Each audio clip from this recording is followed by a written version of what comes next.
بسم اللہ الرحمن الرحیم۔ ناظرین، آج ہم آپ سے خوبیاں اور خامیاں بیان کریں گے اسلام کی روشنی میں۔ آپ سے بہت سی احادیث آپ کی سماعتوں کی نظر کریں گے۔ نظر کرنے سے پہلے آپ سے میری ریکویسٹ ہے کہ چینل کو سبسکرائب کر لیں۔ بسم اللہ الرحمن الرحیم۔ انس بن مالک رضی اللہ تعالیٰ عنہ سے مروی ہے کہ رسول اللہ صلی اللہ علیہ وآلہ وسلم نے فرمایا، قیامت کے دن میں جنت کے دروازے پر آ کر دروازہ کھٹکھٹاؤں گا۔ پہرے دار کہے گا، آپ کون ہیں؟ میں کہوں گا کہ محمد۔ وہ کہے گا، مجھے آپ کے بارے میں کہا گیا تھا کہ میں نے آپ سے پہلے کسی کے لیے دروازہ نہ کھولوں۔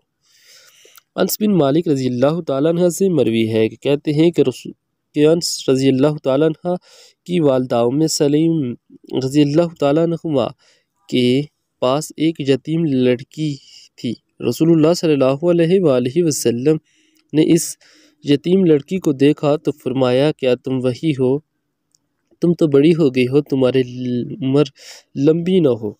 وہ یتیم لڑکی ام سلیم رضی اللہ تعالیٰ عنہ کی طرف روتی ہوئی آئی۔ ام سلیم رضی اللہ تعالیٰ عنہ نے کہا، بیٹی کیا ہوا؟ اس بچی نے کہا، اللہ کے نبی صلی اللہ علیہ وآلہ وسلم نے مجھے بد دعا دی ہے کہ میری عمر، یا کہا کہ میرے زمانہ لمبا نہ ہو۔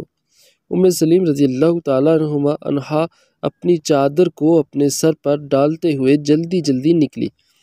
جب رسول اللہ صلی اللہ علیہ وآلہ وسلم کے پاس پہنچی تو رسول اللہ صلی اللہ علیہ وآلہ وسلم نے اس سے کہا، ام سلیم تمہیں کیا ہوا؟ تم نے کہا، اے اللہ کے نبی کہ آپ نے میرے یتیم بچی کے لیے بد دعا کی ہے۔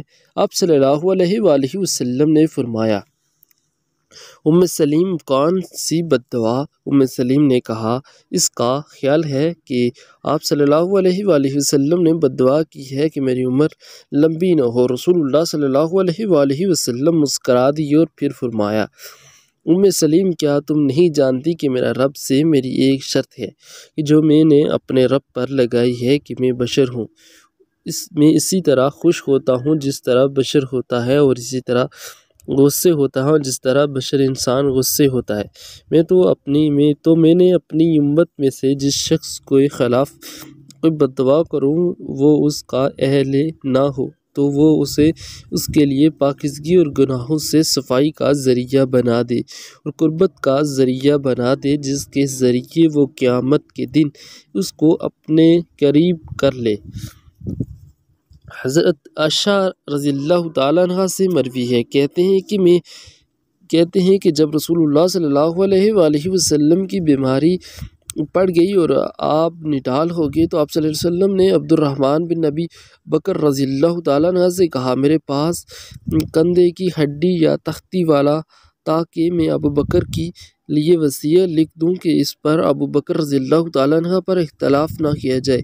ابھی عبد الرحمن رضی اللہ تعالیٰ عنہ جانے کے لیے کھڑے ہی ہوئے تھے کہ آپ صلی اللہ علیہ وآلہ وسلم نے فرمایا، اے ابو بکر، اللہ تعالیٰ اور مومنوں نے آپ پر اختلاف کو رد کر دیا ہے۔